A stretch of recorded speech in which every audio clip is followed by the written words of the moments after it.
ఓం శ్రీ మాత్రే నమః. అందరికీ నమస్కారం అండి. వృశ్చిక రాశి వారికి వారి రాశి ఫలితాల ప్రకారం జూలై 9, 10, 11 తేదీల్లో జరిగేది ఇదే. అలాగే ఈ రాశి వారు ఇంకా ఎవరైనా మన ఛానల్ని కొత్తగా చూసేవారంటే సబ్స్క్రైబ్ చేసుకుని వాళ్ళు దయచేసి సబ్స్క్రైబ్ చేసుకోండి. ఈ వీడియో మీకు నచ్చినట్లయితే ఓం శ్రీ మాత్రే నమః అని కామెంట్ చేసి లైక్ చేసి మాకు సపోర్ట్ చేయడం మాత్రం మర్చిపోకండి. ఈ 3 రోజులు ఈ రాశి వారికి చాలా సాధారణంగా కనిపించిన మాత్రం కానీ చాలా మార్పులు తీసుకొచ్చే సమయంగా చెప్పుకోవచ్చండి. చాలా కాలం నుంచి మీ మధ్యన నడుస్తున్నటువంటి కొన్ని ఆలోచనలన్నీ కూడా ఇప్పుడు ఒక నిర్ణయంగా మారబోతున్నాయి. ఇంతకాలము మీరు అనుభవించినటువంటి ప్రతి నిరాశ, ప్రతి కష్టము, ప్రతి ఆలోచన వెనుక కూడా ఒక కారణం అనేది ఉందని నెమ్మదిగా మీకే అర్థమవుతుంది. ఈ రాశి వారు చూడటానికి పైకి చాలా నెమ్మదిగా కనబడతారు, కానీ వారి మనసులో చాలా భావాలు అనేవి దాగి ఉంటాయి. ప్రతి ఒక్కరి కోసము కూడా చాలా మంచిగా ఆలోచించే మనసు వీరిది. ఎవరికైనా కష్టం వస్తే ముందుగా స్పందించేది మీరే, కానీ మీకు బాధ వచ్చినప్పుడు మాత్రం దాన్ని ఎవరికీ చెప్పుకోకుండా మీలో మీరే కుమిలిపోతూ ఉంటారు. మరి ఈ రోజున మీ జీవితంలో మీరు బాగా ఇష్టపడినటువంటి మీకు ప్రాణప్రదమైనటువంటి ఒక బంధాన్ని మీరు దూరం చేసుకోబోతున్నారు. మరి ఈ రోజున ఆ బంధం మీ నుంచి దూరం కావడానికి అసలు కారణం ఏమిటి అనేది ఈ రోజున మీరు తప్పకుండా తెలుసుకోవాలండి. ఆ నిజం మీరు తెలుసుకుంటే మాత్రం తప్పకుండా ఆశ్చర్యపోతారు. అసలు 7 గంటల 30 నిమిషాల తర్వాత అసలు ఏం జరగబోతోంది, ఎంతో నమ్మకమైనటువంటి ప్రేమపూర్వకమైనటువంటి ఆ బంధంలో ఎందుకు అంత దూరమయ్యేటటువంటి గొడవలు, అవమానాలు, అలాగే అనుమానాలు ఇవన్నీ కూడా ఎందుకు కారణం కాబోతున్నాయి?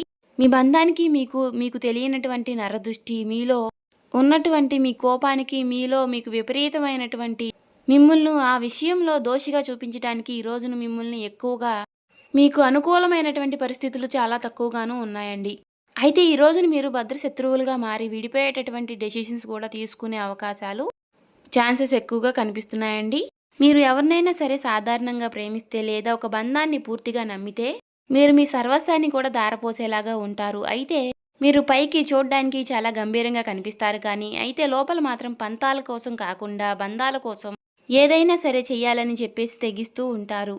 అయితే మీరు పంతాలను ఎప్పుడూ కూడా పట్టించుకోరు. మీలో ఉన్నటువంటి గొప్ప గుణం ఏంటంటే ఎదుటివారు మిమ్మల్ని చూస్తుంటే మీలో ఉన్నటువంటి అసమర్థత, మీకు తెలియనటువంటి బాధ ఏదో ఒకటి మీకు ఉందని చెప్పేసి ఎదుటి వ్యక్తులు మిమ్మల్ని ఈజీగా కనిపెట్టేస్తూ ఉంటారు. అదే మీ యొక్క అమాయకత్వం. ఎందుకంటే మీరు ఎదుటివారిని అందరూ ఆ మంచి వాళ్ళని మీరు నమ్మేస్తూ ఉంటారండి. గతంలో మీరు ఎన్నిసార్లు మోసపోతున్నా కూడా మీరు అందరినీ నా వాళ్లే అనేసి అందరినీ కూడా నమ్ముతూ ఉంటారు. ఇలా అందరినీ కూడా చాలా గుడ్డిగా నమ్మేసి ఇలా ఈ రోజున మీకు ఒక సిచ్యువేషన్లో ఎన్నుపోటు పొడిచేటటువంటి అవకాశాలు అయితే కనిపిస్తున్నాయండి. చాలా రోజులుగా ఒక నమ్మకమే ఈ రోజున మీ పాలిట ఒక శాపంలా మారిందని చెప్పుకోవచ్చు.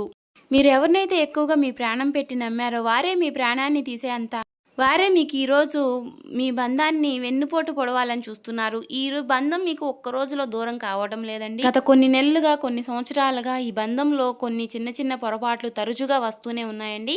అయితే మీరు కూడా గమనిస్తూ ఉన్నప్పటికీ కూడా ఆ బంధాన్ని దూరం చేసుకోవడం మీకు ఇష్టం లేక మీరే సర్దుకుపోతూ వస్తున్నారు. అయితే ఆ సర్దుబాటుకు కూడా ఒక అర్థం ఉంటుందండి. మీరు సర్దుకుంటూ వస్తున్నప్పటికీ ఈ రోజున ఇలా ఏదో ఒక రోజు ఆ బంధం అనేది దూరం అవడం అనేది మీ మనసుకు కూడా తెలుసు. అయితే మీ ప్రేమను అలుసుగా తీసుకుంటున్నటువంటి కొంతమంది వ్యక్తులు మిమ్మల్ని, మీ విలువలను తగ్గిస్తూ ఈ సమాజానికి మిమ్మల్ని దోషులుగా పరిచయం చేస్తూ ఉన్నారు. అలా మీ గురించి పూర్తి వివరాలన్నీ కూడా తెలుసుకుని మిమ్మల్ని చాలా తక్కువగా చూపిస్తున్నారండి సమాజానికి. అలాగే మీ గురించి కానీ, మీ ఇంట్లో కుటుంబ సభ్యుల గురించి కానీ ఇలా ఎవరికీ కూడా చెప్పకుండా ఈ విషయాలన్నీ కూడా మీరే మీ మనసులో పెట్టుకుని మీరు నలిగిపోతూ ఉంటున్నారు కదా. అయితే అంతా బాగుంటుందని చెప్పేసి మీరు అనుకుంటున్నారు, కానీ అవతల నుంచి మాత్రం మీరు అనుకుంటున్నటువంటి రెస్పాన్స్ అయితే రావడం లేదండి. ఇంకా రాకపోగా మీ పైన ఉన్నటువంటి ద్వేషం, స్వార్థం అలా క్రమక్రమంగా ఎక్కువైపోతూ ఉంటుంది. మీరు మాత్రం ఇలా మౌనంగా ఉన్నప్పటికీ కూడా మీరు ఇలా మౌనంగా ఉంటున్నారని వాళ్ళు చులకనగా తీసుకుని మిమ్మల్ని ఇంకా ఎక్కువగా బాధ పెట్టడానికి చూస్తున్నారండి. అయితే రేపటి రోజున వారు చేసేటటువంటి ప్రతి పని కూడా పరాకాష్ఠకు చేరుకోబోతుందని చెప్పుకోవాలండి. ఈ రోజున పూర్తిగా ఆశ్చర్యపోయేటటువంటి ఒక విషయం ఏమిటి అంటే కనుక ఈ రోజున మనం పూర్తిగా తెలుసుకుందామండి. ఈ రోజు రాత్రి 7 గంటల 30 నిమిషాల్లోపు ఒక బంధం అనేది మీ నుంచి ఎలా దూరం అవుతుంది అంటే ఇది మీరు ఊహించినటువంటి ఒక ట్విస్ట్ అనేది మీకు ఇస్తుందన్నమాట. అత్యంత ఆత్మమిత్రుడు ఎవడైనా కావచ్చండి, లేదంటే బాగా తెలిసినటువంటి ఒక స్నేహితుడు లేదా ఒక స్నేహితురాలు, ఇలా మీకు ఎవరైనా సరేనండి. ఇలా మీరు ఎన్నాళ్ళుగానో ఎక్కువగా ప్రేమ పెంచుకున్నటువంటి ఒక ప్రేమ బంధం కూడా కావచ్చు. మరి ఈ రోజున మీరు 7 గంటల 30 నిమిషాల్లోపు ఒక నిజాన్ని అయితే తెలుసుకుంటారండి. ఆ వ్యక్తి ఇన్నాళ్లుగా మిమ్మల్ని వాడుకుంటున్నారని, మీ వెనుక గోతులు తీస్తున్నారని సాక్ష్యాలతో సహా మీకు పూర్తిగా అర్థమవుతుందండి. వివరంగా చెప్పాలంటే ఈ సమయంలో ఒక ఫోన్ కాల్ కానీ లేదా ఎవరి ద్వారా అయినా సమాచారం తెలిసేటటువంటి ఒక విషయం మీ మధ్యన మాటల యుద్ధమే తీసుకొస్తుందని చెప్పుకోవాలి. ఆ వాదన ఎంతలా ఎక్కువైపోతుంది అంటే, ఇకపై మీ ముఖం కూడా నాకు చూపించవద్దు అని ఒకరికొకరు అనుకుని, ఆ బంధానికి స్వస్తి పలికేలా ఉంటుంది. ఇక మరి 7 గంటల 30 నిమిషాల లోపు ఈ సమయంలో మీకు ఒక చేదు జ్ఞాపకం గూడా ఇలాగ మిగిలిపోతూ ఉంటుంది. ఎందుకంటే మీరు ఇన్ని రోజులుగా గూడా ఒక రకంగా చెప్పాలంటే చాలా రకాలుగా మీరు వారిని భరిస్తూ వచ్చారు. ఈరోజు కాకపోతే మరొక రోజైనా సరే వారిలో ఒక మంచి మార్పు వస్తుందని మీరు భరిస్తూ వచ్చారండి ఇన్నాళ్లుగా. కానీ మీ కృషికి మీరు ఇన్ని రోజులుగా పట్టినటువంటి మీ ఓర్పుకు వారిచ్చినటువంటి విలువ ఏమాత్రమూ కూడా లేదు. అంతా శూన్యం. వారు ప్రతి విషయంలో కూడా మిమ్మల్ని చాలా తక్కువగా చూశారు. చాలా తక్కువగా అంచనా వేశారు. ఇలా మిమ్మల్ని కిందకి లాగాలని చూస్తున్నారు. కానీ మీరు మాత్రం తట్టుకోలేకపోతున్నారు. దీనికి కారణం ఏమిటి అంటే ఆ వ్యక్తి చేస్తున్నటువంటి నమ్మక ద్రోహం అనే చెప్పుకోవాలండి. దీనికి అంతటికీ కారణం ఒక డబ్బు విషయమా, లేదా మీరు ఎదుగుతుంటే వారికి తెలియనటువంటి ఒక ఈర్ష్య, మీరు బాగా సెటిల్ అవుతున్నారని చెప్పేసి మీ మధ్య పేరుకుపోయినటువంటి ఒక ద్వేషం కావచ్చు, లేదా మీకు వచ్చేటటువంటి మంచి పేరును చూసి మీకు తట్టుకోలేకపోవడం, మీరు ఎవరికైనా వచ్చినటువంటి కష్టకాలంలో ఎవరికైతే మీరు తోడుగా నిలబడ్డారో వారు మిమ్మల్ని గుండెల మీద తంతూ ఉండడం, ఇదంతా కూడా ఈ రోజున మీకు మీ మనసుకి చాలా తీవ్రమైనటువంటి ఒక గాయంగా నిలుస్తుంది. అయితే ఆ వ్యక్తి మీ పతనాన్ని కోరుకుంటూ కొంతమంది శత్రువులతో సైతం చేతులు కలిపి మిమ్మల్ని మీ మనసుతో ఆడుకుంటున్నారు. గుర్తుపెట్టుకోవాలండి, మీరు బాధపడాల్సిన అవసరం లేదు. మీరు ఈ విషయంలో కూడా అన్నీ ఫేస్ చేశారండి. మీరు గొప్ప వీరుడని చెప్పుకోవాలి. చిన్నప్పటి నుంచి కూడా మీరు ఎన్నో కష్టాలని, బరువు బాధ్యతల్ని మోశారు. మీకు కష్టం విలువ తెలుసు. ఏ సమయంలో మీరు ఎలా నడుచుకోవాలనేది కూడా మీకు తెలుసు. ఏ కష్టాన్ని ఎలా ఎదుర్కోవాలి, ఎలా ఫేస్ చేయాలి, ఏ సమస్య వస్తే ఎలా నిలబడాలి అనే విషయాలన్నీ మీకు బాగా తెలుసు. మీకు కాబట్టి ఇలా ప్రతి విషయానికి నిరాశపడరు, బాధపడ్డు, కుంగిపోవడం అన్నీ కూడా గడిచిపోయినటువంటి గత కొన్ని సంవత్సరాలుగా మీ జీవితానికి మీకు జరుగుతూ వస్తున్నాయి. కాబట్టి మీరు దేన్ని చూసి కృంగిపోలేదు, బాధపడలేదు, అక్కడే ఆగిపోలేదు. అయితే మీరు చేసినటువంటి తప్పు ఏంటంటే అత్యంత ప్రీతికరమైనటువంటి బంధాలని మీకు బాగా నమ్మారండి. మీ చుట్టూ ఉన్నారని చెప్పేసి ఎప్పుడైనా సరే మీరు వారే మాకు సర్వస్వం అని చెప్పేసి అనుకున్నారు. కానీ వారు మిమ్మల్ని మోసం చేసేటటువంటి మోసగాళ్ళని చెప్పేసి తెలుసుకోలేకపోయారు. గుడ్డిగా మీరు కొంతమంది వ్యక్తుల్ని నమ్మి అది నకిలీ బంధం అని చెప్పేసి మీరు తెలుసుకోలేక వారిపై ఎక్కువగా వారు మనవాళ్లేనని చెప్పేసి తెలియనటువంటి ఒక నమ్మకాన్ని పెట్టుకోవడం వల్ల ఈ రోజున మీ మనసుకి కాస్త ఒత్తిడి, బాధ అనేది కలుగుతుంది. కాబట్టి మీకు ఈ రోజున ఎక్కువగా నష్టాన్ని కల్పించే అవకాశాలు అయితే ఎక్కువగా ఏమీ లేవండి. మానసికంగా కాస్త ఎక్కువగా స్ట్రాంగ్గా ఉంటే సరిపోతుందండి. ఒంటరితనాన్ని అయితే మీరు ఎప్పటి నుంచో కూడా అనుభవిస్తున్నారు. కాబట్టి ఇది మీకు కొత్త ఏమీ కాదు. అయితే ఒక నిజాన్ని తెలుసుకుంటున్నారు. ఒక ఫేక్ మనిషి ఎవరనేది తెలుసుకుని వారిని మీరు మీ నుండి దూరం చేసుకోబోతున్నారు.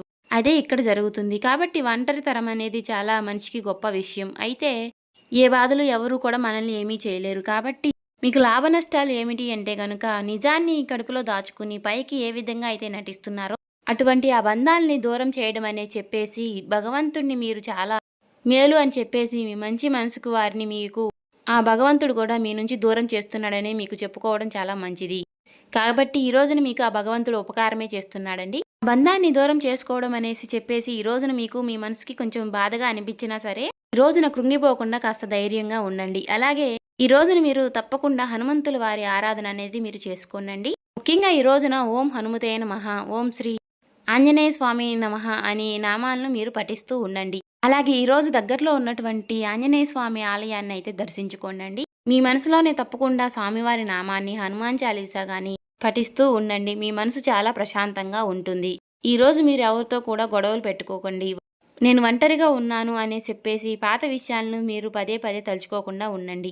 మీకు లేదా ఒక నచ్చినటువంటి ప్రదేశానికి వెళ్ళడం, లేదా మీకు బాగా నచ్చినటువంటి పనులు చేయడం, లేదా మీకు బాగా నచ్చినటువంటి ఒక వ్యక్తితో కలిసి కాస్త సమయాన్ని గడపడం, ఇటువంటివి చెయ్యండి. అలాగే మీకు దూరమైనటువంటి వ్యక్తులను క్షమించి విడిచిపెట్టండి. ప్రశాంతంగా ఉండండి. మరింత వారిపైన కోపాన్ని పెంచుకొని మీ మనసుకు ఒత్తిడి అనేది తీసుకురాకండి. అలాగే ఆ బంధం మీ నుండి దూరమైంది అంటే అది కేవలం దైవ బలం, దైవ సంకల్పం. మీ మంచితనానికి కూడా ఒక హద్దు ఉంటుంది కదా. కాబట్టి ఆ భగవంతుడు మిమ్మల్ని రక్షించాడని మాత్రం కనిపెట్టండి. ఆ భగవంతుడిపై కోపాన్ని, పగను పెంచుకోకండి. గడిచిపోయిన కాలం మరీ ఎలాగూ రాదు. కాబట్టి వెళ్ళిపోయినటువంటి బంధాలు మరీ తిరిగి మన జీవితంలోకి రానవసరం లేదు. కాబట్టి ఈ పరిణామం అనేది మీ కళ్ళు తెరిపించడానికి, నిజమేమిటో మీ జీవితంలో తెలుసుకోవడానికి ఇది కాలం ఆడుతున్నటువంటి వింత నాటకం అని చెప్పేసి చెప్పుకోవచ్చు. కాబట్టి ఆ భగవంతుడితో పాటు ఒక ప్రకృతి చేస్తున్నటువంటి ఒక మంచి ప్రయత్నం అని చెప్పేసి ఈ ప్రయత్నాన్ని మీరు కూడా మీ జీవితంలోకి అనుమతి ఇవ్వండి. ఒక కొత్త మలుపు అనేది ఈ రోజున మీ జీవితంలో స్టార్ట్ అయినట్టుగా మీరు భావించండి.